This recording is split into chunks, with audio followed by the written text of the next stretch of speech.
You know what? Fuck you. Oh, Come on, man. no. What about my ebook recommendation? Shit. The Broke Agent presents Over Ask Podcast. Welcome to another episode of Over Us. Today we have the spectacular David Parnes on. I feel like it should be Parnes. You know? Yeah, the Americans do that. They kind of like You just know? add that Parnes. Because I used to go to school here when I was like, believe it or not, when I was 5. Before I was here for like 1 year, from the age of like 5 to 6, and they'd always say David Parnes, and that always stuck with me. So I was like, when I came back like 20 years later, I heard Parnes again. I don't know what it is. Why is that? I don't know. It's. I mean, we try and be fancy. We try and be a little fancy, but It's because you exude luxury, is what yeah, it is. Okay. Parnes, and Alright. you'd roll the R too. I'm going to start doing I that. mean, think about it. You know. Let me see if my sales go up. David I don't think that's Parnes. possible. No, I don't. Yeah, and we'll get into that. So this is former star of $1 Million Listing LA, and we just saw this. David ranked number 12 in the nation. Bond Street Partners. That is something. Congratulations on that. Thank you. It just means we got 11 spots to climb, right? Yes, that's Kobe attitude there. I love yeah, it. that's the Kobe. So, thanks for being on. We really appreciate it. Thank you. Let's just jump right into it. We had your partner James on a couple Yes. weeks back, and we heard about kind of how you got here. You guys were door knock, rock, paper, scissors, door knock. I think since that episode, the question that's been just like in everyone's mind is who is the better door knocker? Oh my God. You know what we have? I don't know if James told you this story, but when we first started door knocking, we always did it together. So we were like, we're pussies, right? I'm scared to go on my own. He's scared to go on his own. He couldn't even sleep. He couldn't even turn the light off in his room when he was younger. Do you know what I mean? my When I God, say younger, soft. not even that much younger, right? So no, we would do it together, and one of us would sit in the car, the other one would go up to the house. Did he tell you this story? Yeah, but we want to hear it from your perspective. Yeah, because Okay. maybe he was, It was the rock, Embellishing, scissors, paper, right? finishing. Yeah, exactly. Okay, all right. So it was rock, scissors, paper. Whoever lost has to be the one to door knock. And we literally were like in the bird streets. We had no clue. Literally, I have zero idea. We had zero idea where we were, what we were doing. But we did it anyway. So we were in the bird streets at that point, and we were going up one of the streets off of Oriel. And we were going up to Dr. Dre's house, which he sold it since, so it's fine. But anyway, it was at the end of a cul-de-sac. It was a promontory. It was an incredible property. I think he paid like $10.5 million for it. And we wanted to see if he'd sell it. By the way, he ended up selling it for $32.5 million. Not through us, sadly, but he did. And I lost the rock, scissors, paper. So I literally was shitting myself. And I had to go up to Dr. Dre's house, and I rang the bell. And what do you say? Do you know what I mean? It's like, okay.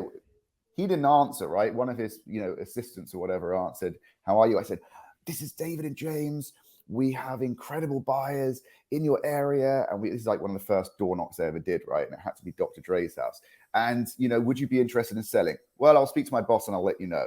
I said, okay, I'll leave my card. I left my card, never heard a thing. So I think, having said that, I was probably useless.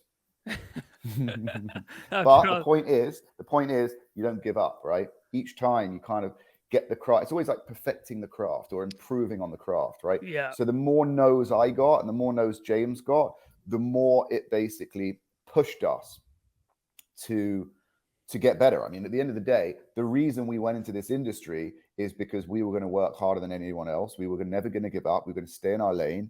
And we were not reinventing the wheel. And at the end of the day, there were huge agents: Jade Mills, Mauricio Umansky, Kurt Rappaport, Drew Fenton, even Brandon Williams. They were big, Chris Cortazzo. I mean, the list goes on. That's all I needed to see, right? That these people are doing it. And not only are they doing it, they're really doing it. Like they're selling hundreds of millions of dollars of real estate a year. Back then, 10 years ago, people weren't doing $1 billion. It just wasn't the case back then, right? But hundreds of millions, and they're making a fortune. They're buying real estate. They're building real estate. So that's all I needed to see. And the point is, the only way we wouldn't be successful is if we didn't work hard enough. We gave up, and we were unethical. We didn't stay in our lane and we did something wrong. And by the way, everyone makes mistakes. I make mistakes the whole time. It's great to make mistakes, but you learn from them, right? So mistakes are okay. And that was it. And we hit the ground running, and it was door knocking. It really was. I mean, it's funny because we had so many rejections. We had zero idea where we were or what we were doing. But not only do you kind of learn how to door knock, right? The more you do it, but you also learn the area you're door knocking in. Like, you really do. People think, oh yeah, I'm gonna farm an area. Yeah, bullshit. You won't really, because you won't know what that house next door is like compared to the one directly across the street, because they could have different view orientations. The topography could be different. There's so many variables and factors that the floor plan, everything, you basically get to learn a street intimately through door knocking. So it's very powerful. Don't you get to have to door knock the house in multiple ways, in the sense that you have a security gate too that you kind of have to get through, like up in the Bird Streets or Beverly Hills? I feel like you have to have a different script for each level of security, because you'll get on the intercom, right? And then you have to explain why you even want to get to the actual door. Yeah, I mean, look, the truth is 99% of the houses, you won't get past the gate. It just is what it is, right? The first time, but you're going to redo that. So I would go down the street. I would literally get to the end of the street. I would turn around and start again, right? And if I didn't hit, certain houses, I'm making a note of them. I'm going to go the next day or the day after until I do hit them. You know what I'm saying? So it is consistency, right? Don't expect to get in the first time. Maybe don't even expect to get in the first 5 times. But if you keep going, you will get it. I promise you. Did you ever start door knocking smaller houses, smaller listings in the Bird Streets? Like, you just started with straight $8-10 million places? Yeah, it was almost like, so funny, because it was like people were like, and by the way, Bel Air as well, we were door knocking as well. So people like, why didn't you start small? We're like, well, partly because we didn't know better, right? We literally just, Bel Air sounds interesting, let's go and door knock that. The Bird Street sounds interesting. They just happen to be, 20, 30, 40, $50 million houses. Do you know what I mean? And what was really interesting is, at the time, it was really difficult to get listings because we didn't have a track record, right? This is the chicken and egg situation. It's like any realtor that starts, it's like, by the way, is this a serious podcast? I thought you guys were like humorous and like. Oh, we try to do a bit of both. We're going to get into, we have a list of jokes. Yeah, we have a comedy routine that we'll do in the middle of this. Don't worry. We have a monkey. I'll bring out the clown balloons. Yeah. You should be taking the piss out of me as well. That'd be so nice. But all right, anyway, shut the hell up about door knocking. No one cares. Go. Yeah, no one gives a fuck. That's more like it. So basically, it was like, clueless, that we were clueless as to, what we were doing and why we were doing it. And it was kind of a great thing, because ignorance is bliss in that respect, right? It takes the fear factor away to a degree. And what we noticed at the time, the chicken and egg scenario, sorry, my ADD took us away, but, the track record, like, how the hell do I get listings if I don't have a track record? How do I get a track record if I don't have listings? Any agent that comes into this business is going to say the same thing. How the fuck do you compete with these people that have sold hundreds of millions? Do you know what I mean? It's like, it's basically, as a seller, you'd be an idiot to give, literally you'd be an idiot to give some new agent a listing when there's people with track records. It's illogical. Do you know what I mean? So what we noticed at the time was that there was a surge of developers, right? They were all going to Bel Air, into the Bird Streets, and they want to buy teardowns because there was a very clear margin. At the time, Paul McLean was the architect of the Bird Streets, right? And everything he designed, and at the time, Niall Nyami was building a lot of the houses, right? And at the time, everything that combo did, every house Niall built with Paul McLean as an architect in the Bird Streets, would just like sell for like record after record. I remember seeing Oriole Drive, sold for 33 million or something. I saw Tanager sold for 18 million. Oriole Lane off of Oriole Drive sold for like, 18 million. These were like $3,000 a foot sale prices, right? And it basically made the math so obvious. It was like, God, you can buy a teardown for X, right? Just say, I don't know, $5 million, right? You can spend, by the way, build costs were a lot less then as well. So you can spend $600 a foot building, right? So if I'm going to build an 8,000 square foot house, right? That's going to be 4.8 million if my maths is right, which I think it is. Plus the 5, you're in for 9.8 million. A comp just sold for 25 million. Like, that is a clear margin. You can make 10 million, 11 million bucks clear after costs and carry and everything if you just buy this lot and build this house there, right? It was that obvious at that point. So we noticed that we had the ability to go and hunt out teardowns. So we kind of focused our attention because we didn't really have a track record. So it was difficult for us to get listings at that time.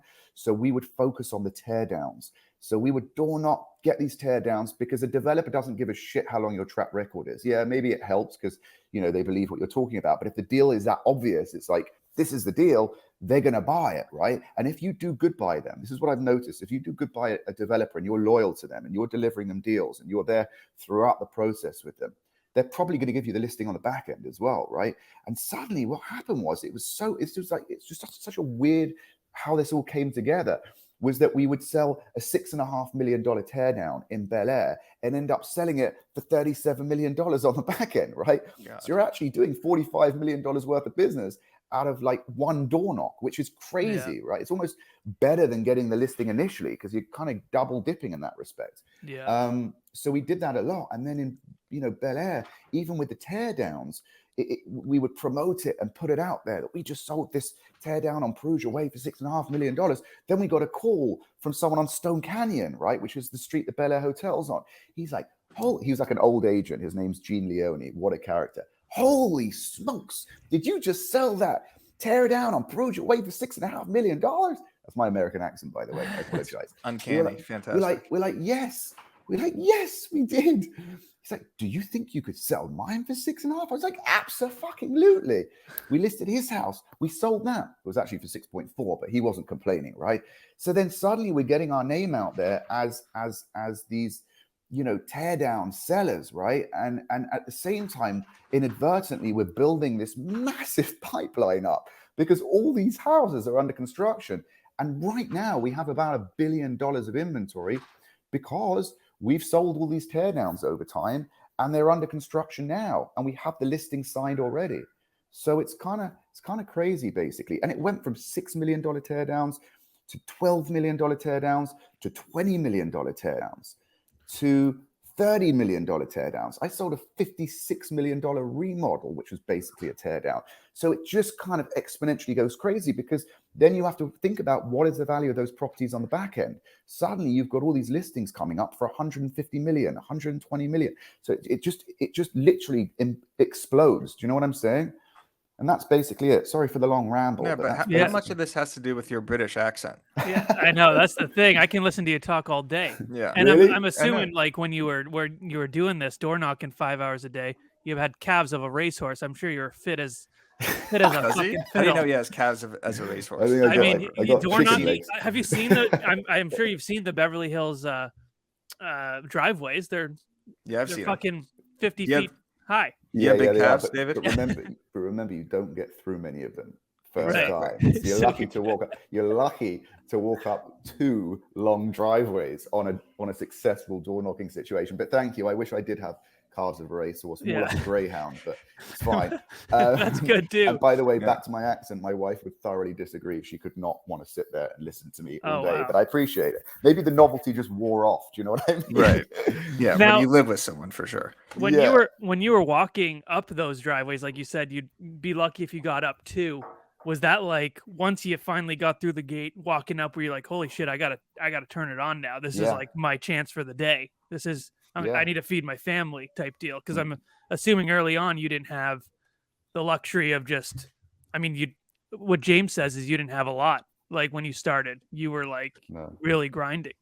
Yeah, I mean, look, it was such a beautiful thing though, because it was like, it was there for the taking, right? And I knew it was possible. 100%. It's proven, right? Yep. We're not reinventing the wheel, and it was such an exciting situation to really see then more than ever that the sky is the limit. It's there for the taking. There's a possibility we can actually do a $6 million deal. That's huge. Do you know what I mean? It's almost incomprehensible, and that's just the beginning, because it only gets easier, because the more $6 million deals you do, the more track record you have, the more credible you are, the more chance you get to build your brand. It's like it was too good to be true, because we were, what we were doing before was a real grind, like, high pressure sales over the phone, and it just wasn't something that was good, right? And it had its limits at that point in time. And this was just like our whole world opened up. It was like being free. I know it sounds crazy, but it was, yes, I wouldn't say it was stressful. I'd just say it was exciting. at the Yeah. time. Yeah. Was that teardown? Was that your very first yes? Or do you remember your very first yes that kind of changed the course of the career for you and James? Yeah, I think it was probably that Perugia Way one when we got like a tip off basically. So a project manager had told us at the time that these people would probably sell, and we had a developer at the time, right, that wanted to buy. So we went up and door knocked, and the maid kindly gave us the contact, right, of the seller. We contacted the seller, and they said, well, funnily enough, we're actually going to be listing this property. We're going to be going to market. So again, we weren't really going for the listing at that point. We genuinely had the buyer. And we said, great, who is your cute little dog? Oh, thanks. That's Bowie.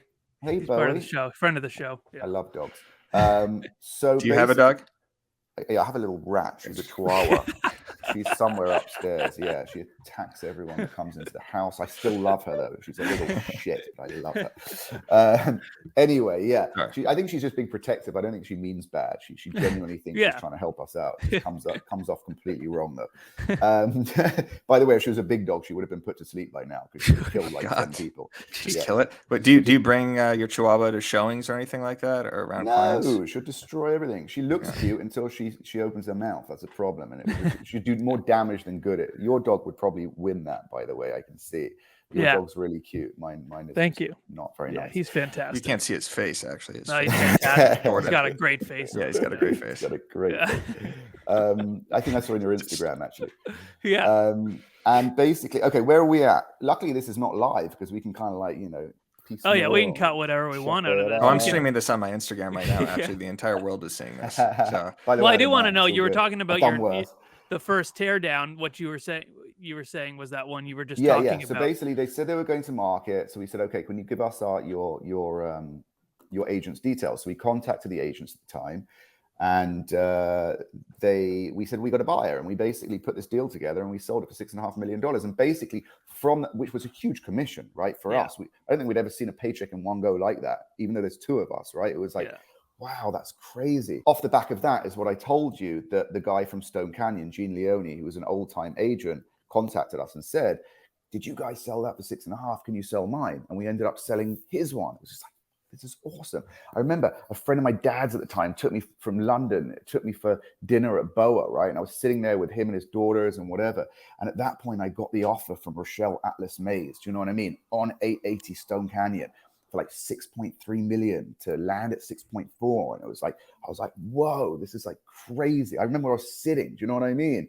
It was such a rush. And that was it. We were just off to the races at that point. It's just a domino effect. I hear that really a lot. It's like once you can get that one big one, and then you can leverage that completely. 100%. And it's all about, shouting the loudest, getting your, when you have an open house, put as many signs out as possible, get your brand out, advertise. People have to know who you are. Do you know what I mean? Yeah. And listings and sales are the best excuse to put yourself out there. Do you know what I mean? Yeah. And it's just, it was just from there. And by the way, there's always room for improvement. Where we've got today, we've done incredible sales, and I'm very grateful for it. But all I look at is, this is where we got to improve. This is where we got to step it up. You know what I mean? It's just kind of, don't get me wrong. I appreciate and I'm grateful for what we have, but I am always looking to what we could be doing.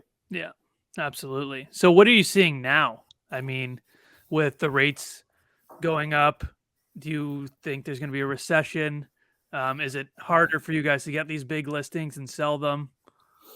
This is what I think. I think that the stock market's gone down. I think crypto's gone down. Do I think they're going to come back? 100%. Like in the future, they will come back. We live in a capitalist boom bust economy. It is what it is, right? If you look at the history of the cycles that we go through, it's constantly like that. But the trend is, even if it goes up and down, the trend is it's always going up in general, right? So even though it's like going like that. So from a perspective of you're buying a property, right? I think I was watching Tim Smith and Tom Ferry talking, right? I always watch all these things because I'm friends always of the learning. show. Yeah, friends of the show. Do you watch our podcast? Friends of the show. Do you watch ours too? I always want to learn. Do you know what I mean? Like you've got to know where you're at, right? You've never seen our podcast before. Yeah, it's okay. I have seen your podcast. You can learn from us too. Yeah. We'll teach you about Instagram hashtags. Yeah.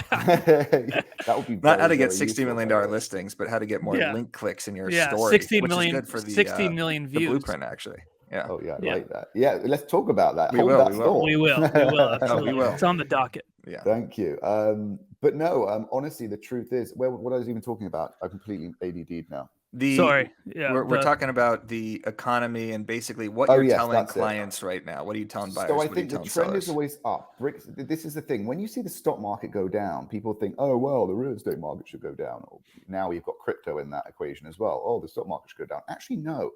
What you're going to notice is, and I always thought to myself, you want bricks and mortar because frankly, as long as you're not over leveraged and you're not overextended and you have a decent mortgage, right, on a property, you're probably not going to give the keys back to the bank. Worst case, you just rent it out, and rents are sky high right now. It's not going to disappear off the screen like crypto can or like, a stock can, frankly, right? Thanks. So the truth is, bricks and mortar are very, very safe. And I think what I've noticed is a lot of people are liquidating their crypto and their stocks to go into real estate for that exact reason. And I promise you, that has also contributed to the stock market, sell-offs, the stock market going down, crypto going down. People are selling off and they don't want to sit on cash because we have inflation right now, right? What's a good hedge against inflation?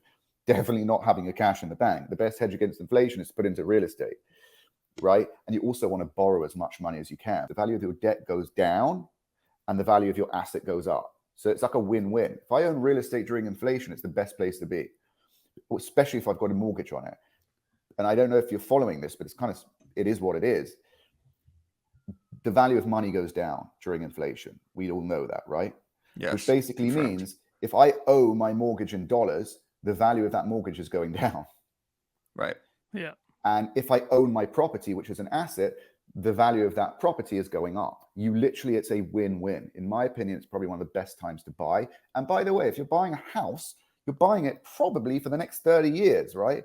So it goes back to that point. If you can now, if we are slightly transitioning into, away from a seller's market to a buyer's market, use that as your leverage. As an agent, I'm going to be working with my buyers and say, let's negotiate a little bit. I was doing it yesterday. I was like, let's negotiate a little bit and basically see if you can get a better price, because as long as you can lock in your mortgage, as long as you can buy that property in the future, you can always refinance it when rates go back down again. And by the way, rates aren't even high. I was building houses in 2010 or 2011 when rates were at this level. And I was thinking, this is great. It's like we've all been spoiled and conditioned to believe, oh yeah, 2% interest rates on a 10-year IO. That's just ridiculous. Do you know what I mean? That is great, but 5.5%, even 6% interest rates are fine. Do you know what I mean? It's like historically, that's still a low interest rate. Yeah. So to recap, you can still get good mortgages. You could probably negotiate on pricing on properties. And on top of that, it's the best hedge against inflation, and it's safe because it's bricks and mortar. It's proven. It is what it is. And you're buying for the long term. All of these factors you take into account, it basically makes it a no-brainer to carry on buying real estate. I'm buying myself, by the way. I'm not just I'm practicing what I'm preaching. Well, there you have it. I mean, everyone just listen to that 10 times. That's your script. Exactly. There's your script right there so you're not really seeing it affect your business right now at all. It's just business as usual. I mean, of obviously, course, yeah. And by the way, let's talk about inventory for a minute, right? Because everyone's saying, oh, inventory. I'm telling you now, the level of inventory that we have on this in LA right now is less than it has been this time last year or the year before, I guarantee you, right? Which basically means that we still have very low inventory. People aren't that distressed, that we're not seeing a flood of inventory coming onto the market from distressed sellers, right? Like we saw in 08 and 09, right? Because there's no funny money. Everyone that's bought properties this time round had bought it either all cash because they've had to compete with so many other buyers, right? So the strongest offer would win. There was so much competition amongst buyers recently. So they bought it all cash. They got a really good mortgage, or they've put a very sizable deposit down, right? So the reality is, it's like, I don't think we're going to see a bunch of properties from distressed sellers on the market right now because it was real cash that bought it, unlike 08. So I don't think we're going to see that financial crisis. Are you starting to see a slowdown in terms of multiple offers on these properties? Yeah. Or like, does that even happen on 40, 50, $60 million what that looks like? Mortgage application, well, no, the 60 million, it's just these people are all cash. And by the way, I don't see that slowing down. You can look at the MLS right now. I mean, I saw a 32.5 pending. We just closed, multiple deals, 40 million, 45 million. If you're an agent, you want to puke all over yourself, go to David's website It's a beautiful website. That's not why you'd puke all over yourself. But go look at his listings. It's literally $40 million, $30 Yeah, they're million, incredible. $50 million, $20 million. I've never seen anything like it. Eric can't even write that many zeros. He's Exactly. never seen it before in his life. Well, it wasn't always like that. You know, you have to build up to get to that. I told you the story, the formula of what we actually did. Everyone stop. Matt, people want to work with the best, right? Right. Okay. Yeah. You know, clients want to work with the best agent in the market. You want to go to the best Italian restaurant. I want to go to the best golf course.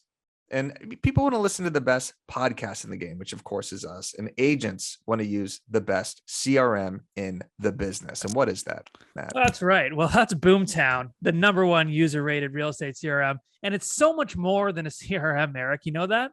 Yeah. It's all the tools and tech you need to close more deals and grow a sustainable real estate business. By the way, I went to the Boomtown Unite conference, one of the best real estate conferences I've ever been to, if not the best. So yeah, check out Boomtown and see how you can score $750 in free digital advertising. Visit boomtownry.com/overask. That's Boomtown, ROI.com/overask. That's boomtownry.com/overask. Now, folks, that's boomtownroi.com/overask. All right, let's get into the episode. So basically, you know, the point is, no, I don't see that, because it goes back to that point. It's like people that are buying 40, 50, 60, 80 million, 150 million dollar houses, right? They are likely all cash, and they're probably thinking to themselves right now, is like I said, I don't really want my money in the stock market right now. I don't really want my money in crypto right now. You know, bonds may be okay. I'm not going to get the best return, but I'll put some money in bonds or whatever other, you know, vehicles they want to use. But it kind of makes it more obvious than ever during inflation, for the aforementioned reasons, that probably it's a good idea to put my money into real estate. So they're just literally just moving asset from cash into bricks and mortar. That's all they're doing. So I don't really see it affected at that level really at all, frankly. And again, it goes back to the fact there's also no inventory. I saw a Hardly tweet the other day from some real estate guy. I think it's like Mall Strip Real Estate. I don't know. He's pretty good on Twitter. We'll link it below. No, we won't. I'll forget about this. But basically, he said, you know, I like my assets where I don't have to check it every single minute and puke, basically. Yeah. And I'm in, you know, unfortunate stance where I'm checking my crypto every 5 seconds. I've been looking at it during this podcast. Well. I'm literally down 90%, and it keeps happening on a daily basis. Oh my so God. If you do want to invest in an asset where you don't have to worry about this, I mean, could you imagine real estate if you could actually see your home market, like, you know, going up and down by the dollar? That would be a cool. That's actually quite a good little concept. That's cool. Let's do it. Yeah, that's genius. We're starting that right now. David, you're out. It's me and Matt. We're 50-50. Yeah, we're you with the agency, and you and Mauricio could start that in 2 seconds. Yeah, you can start in 2 seconds. That's a great idea, actually. But I mean, look, it's actually a really good idea. But the point is, right now, is, you know, it's just a matter of safety, and I really believe your real estate is not going to disappear. And again, if you don't over leverage, which you shouldn't do anyway, right? And even if you end up, you know, if I look at it and I can't afford to live in my own house, I'm just going to rent it out. There's kind of an inverse relationship, right? Sometimes when rates go up, rentals go up, because yes, admittedly, when you get sub 5 million, less people are getting mortgages right now. Like, mortgage applications have dropped. That's a fact, right? But I think a lot of that is not just linked to where interest rates are, you know, the fact they've gone up. I think it's also linked to the fact that there's very little inventory out there. Like, there really is. So there's only so many mortgage applications going to go through, because there's only so many houses that can be bought. And someone's only going to put a mortgage application in if they found a house they can buy. Do you see what I'm saying? So I think a lot of it's got to do with that as well. And by the way, you mentioned, have we seen multiple offers change? At that lower level, we were seeing 32, 34, 40 offers competing for one property, sub 5, which is crazy. That's just unhealthy. That's not a sustainable situation, because, you know, if I'm a buyer's agent or if I'm working with buyers, that's a nightmare. It's like every single property we go for, we got to compete to 40 people, and the only way you're going to get it is if you grossly overpay. That's not healthy. I don't think that's a good situation. So the fact that now it's dwindled to probably about 3, you know, people. You were seeing 30 offers on a $4 million property. You're seeing 40 offers. 40 offers. By the way, wow. Just so you know, we sold a house in the Beverly Hills Flats, which we actually represented a buyer on, and they came on for, I think it was $7.5 million, basically a teardown or a gut job, right? And we represented our buyers, and they really wanted it, and they beat out 32 other offers. Jesus. By the way, God. They paid 10.2 million. There you go. My point is, on a property value of 10.2 million, there were 32 other ready, willing, and able people to go and buy that. That's how crazy it became. Isn't the slight shift or kind of normalization in the market a good thing for realtors in the sense that now you have more stuff to talk about? Not more stuff to talk about, but you could become the educator, the knowledge broker, is all, you know, the Tom Ferry people say. I can't believe I use that again, I think, in back-to-back podcasts. But like for me, it's exciting because now we have different content. I've been posting about low inventory in this insane seller's market for 2.5 years. And now it's like, as an agent, you get to talk about something different and like calm people's fears. So do you enjoy when the market shifts like this? Yeah, I'm actually really happy, to be honest with you. And I'll tell you why I'm happy, for several reasons. For the fact that now when you're representing a buyer, you actually might get a deal done, right? Which is kind of nice. Also for opportunities as well. It's like, it was too pent up before. It was a frenzy, right? And I don't think that that is a good environment to operate in. Yeah, and listen, everyone sold a lot of real estate. It was great, but we're always going to sell real estate. And what I've noticed is when shifts like this start to happen, it weeds out a lot of, you know, people just get their licenses during COVID and people just get into real estate for the sake of it. But it really starts to weed those people out. Do you know what I mean? And it concentrates the market share on the real producers and the people that really take this as a serious full-time job. So I actually think it's like a cleanse in one respect, but also it's like, listen, it's just, you can't continue competing with 30 offers on a property for 10 million bucks. It's just it's just crazy. It's unsustainable for sure. Totally, I mean, who's offering totally on that? Like all of One Direction and Justin Bieber? Like, holy shit. There you go. Funny you should say that. That's awesome. Is there anyone you could tell us like a cool celebrity story, or do you tell us something? You probably can't disclose it, but alluded not to a the lot of Dr. Dre one, didn't I? But well, that was just a door knocking experience. You've clearly represented probably one, hundreds of celebrities. I know, it's because you sign disclosures for most. I assume it's also, you just don't do it, because then if you talk about them, they're just not going to be very happy. Well, I can talk about PK and Dorit. They're my really good friends, PK and Dorit. You know, Dorit from the Housewives and PK. They're really, Tariq really Al Musa, Kemsley, yeah. No, yes. Wait, what? What did I say wrong? What did you say? Kambusa? Oh no, Tariq Al Musa. Tariq Al Musa, right? Oh no, I said Dorit Kemsley from the Housewives, and Mauricio and Kyle. But obviously, you know, I've dealt with PK and Dorit. I sold them their house. They're awesome to work with. But you know, whenever I'm with PK, he just takes the piss out of me the whole time. He literally fucking loves it, and he's actually very good at it. Well, David, I always want to know this. Your first big check. This is very intriguing to us and our audience. First big check. What was your splurge? Just like something super, just nothing that you put back into your business, just something you're like, I want this and I can buy it right now. That's a very good question, actually. I was just reckless, if you really want the truth. You know what I mean? I was just consistently reckless. I had my American Express, and every time, basically, I'd get a commission check, and it would just be paying down the bill of the Amex. By the way, that's another thing. You've got to really be careful of that, because it was like the managing the money was probably the hardest part. In fact, it took me up until like 3 years ago. I was actually, believe it or not, I'd sold so much real estate, but I hadn't really got much to show for it. How crazy is that, by the way? Like, literally, it was because I was just spending. It wasn't a splurge. It was splurges. It was a lifestyle. It was just like credit card. You don't think, do you know what I mean? And then you're just paying down these bills, and then you got tax bills and this. It really like you read it about, like, you know, celebrities, actors, this, and they end up bankrupt. So how the fuck did Wesley Snipes become bankrupt? He was in all my favorite movies. Do you know what I mean? Like, A-list actor. Because it doesn't matter. Someone told me this. It doesn't matter how much you're earning. It matters how much you're spending. If you're spending more than you can afford, it doesn't matter how the fuck much you are earning. You're screwed, right? So it took me a long time to figure that out. And actually, we got a business manager, Josh, who is awesome, Josh Klein. And he was like, dude, you need to budget. This is what you're spending. This is what you're making. Yeah, you're doing really well, but it's never going to work like this. This is why you owe back taxes. This is why you have credit card bills. This is why you're going to be in trouble. So we literally put us onto a budget, which was actually incredible, because I thought, oh my God, my life's over. I got so used to this lifestyle. Oh my God. By the way, it didn't change shit, because 90% of the stuff I was spending on was just absolute pointless rubbish. It was just negligence. Do you know what I mean? But like cars, watches, not booze, even trips. just stupid meals and subscriptions that I Gone didn't to even know Salt I Bay. had. Salt Bay. Salt Bay. Yeah, once I did that actually. But it was just like stupid. Like literally, it didn't even make a difference. So What subscriptions? I just pictured David as Lloyd Christmas in Dumb and Dumber when he gets out of the Lamborghini. He just starts tipping her. Money there everywhere. you go. There you go.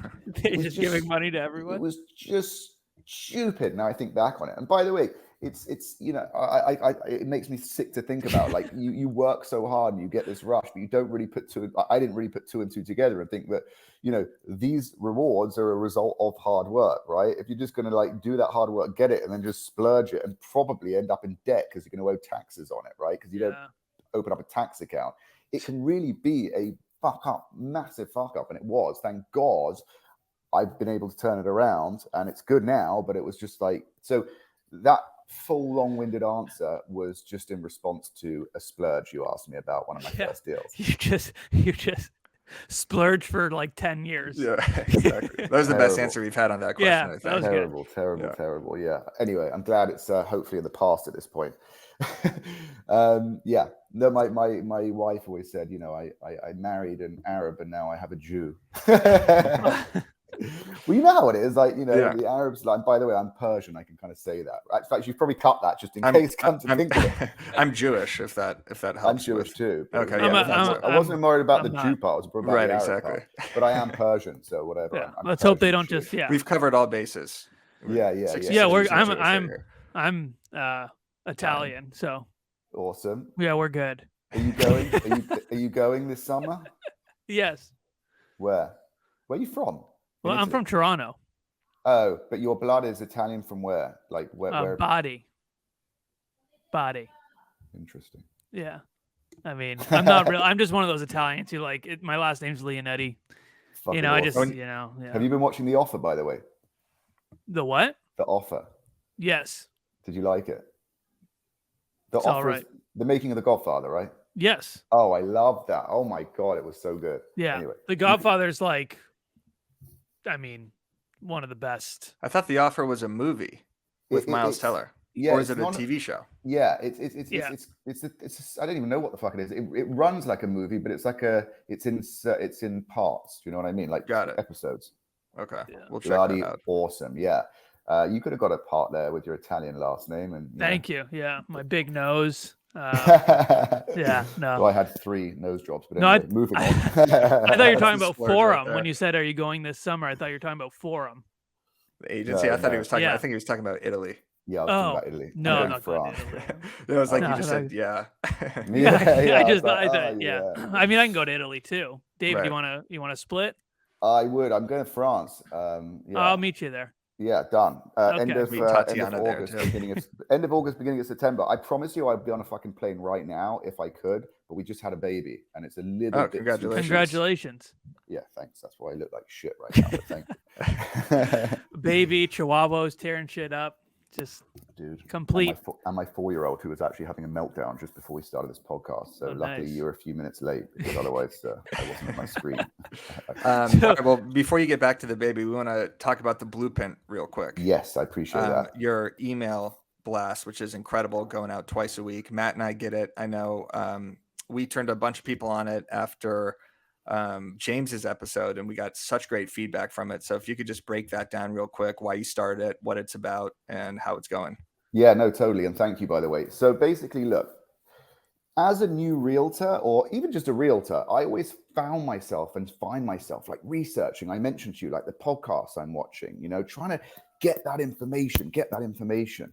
And I never really had one source that I could go to keep learning from.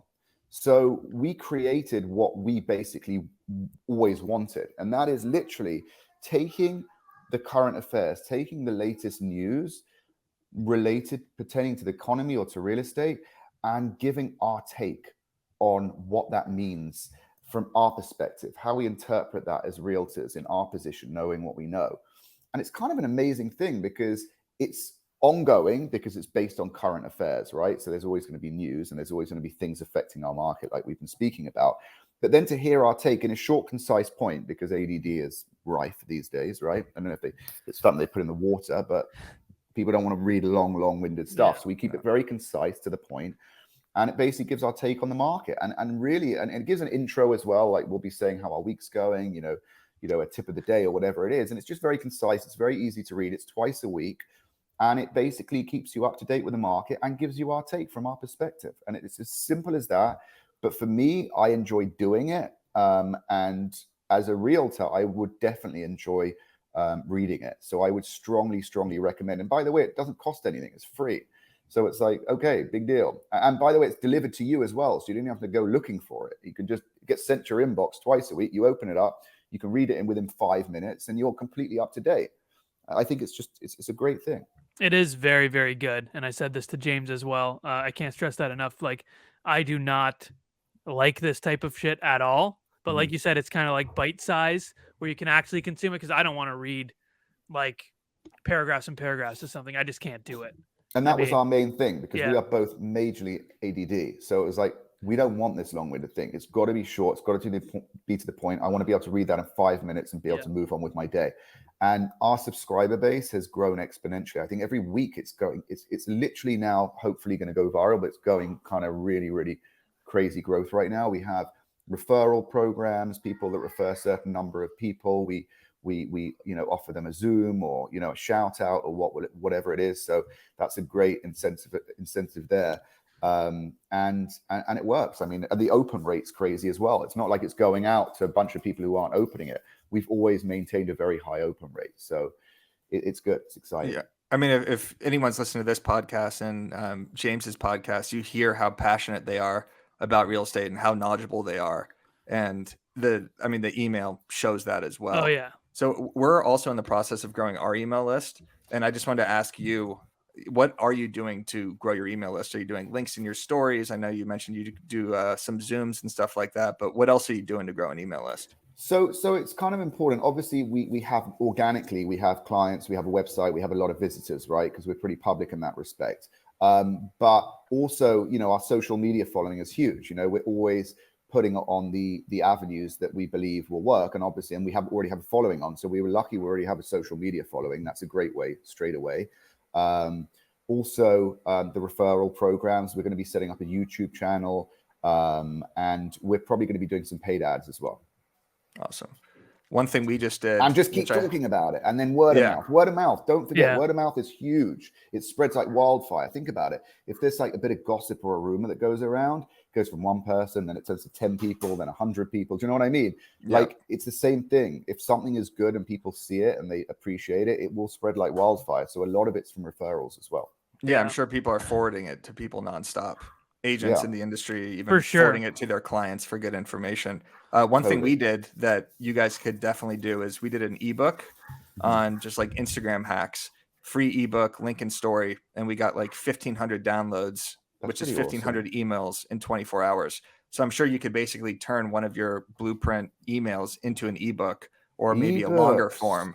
And love that. You throw it up on lead pages and do it. I could set it up for you too, or not set it up for you, but show you how to do it. That's so kind of you, by the way. Game Thank changer. You. Yeah. Yeah. Ask Broke Agent. I'm actually texting Ben Teller right now. Okay. About what was it called? Ebooks. Yeah, ebooks, lead pages. So you want your ebook to be a little bit longer and more in depth than the actual email. So instead of like a blog post or something like that, have it 5 or 6 pages, include some graphics, and you could do an ebook about, how to talk to your clients and with the housing changes that are going on or something like that, a way better title than that. And then intro, some graphics, conclusion, and then the way they download it is they put their email in, and it is the best way to get emails from what I've seen. You can do new ones every like quarter, just to like have a new blast of emails that come in. So like one could be like how you get luxury listings, how you script in a way to talk your clients through this difficult market or whatever. Yeah, I love that. Thank you guys. I appreciate that. Of course, really appreciate that. Yeah, game changer. See, yeah, man. You provide us value, we provide you value. No, you guys are pro awesome. quo here. You're right about gossip though. We should have you like storm off and be like, David Parnes storms off over Ask Podcast. Yeah, We'll get so many we gotta clicks. piss you off. Can we do that now? Yeah. Yeah, you know what, David? Josh Altman is so much fucking better. Yeah, he's at way listing fucking houses better. than you. You know what? Fuck you. Oh, Come on, no. man. No. What about my ebook recommendation? Shit. Eric. You know what's funny? My wife was like looking at me like, what the fuck? Because she can't hear anything, right? So she just sees me Right. going, fuck you. and, We like, could threw my probably shit clip off the that. It stool. would Yeah, we get can so clip many that. clicks. That would get Yeah. a lot of clicks. Pretty good. Do it. Do it. Okay, awesome. I love that. David, thank you. So we really, really appreciate you coming Thank on. you, Thank you guys. so much. Thanks for everything. I love what you guys do. And yeah, I mean, I look forward to, I'll promote it on my channels as well, right? That'd be Please, great. that'd be We fantastic. appreciate Yeah. it. Guys, this is just for the outro. Thank you so much. And I hope to see you guys soon. Keep crushing it. You guys are awesome. Thank you. Thank you. Subscribe to The Blueprint. The Broke Agent presents Over Ask Podcast.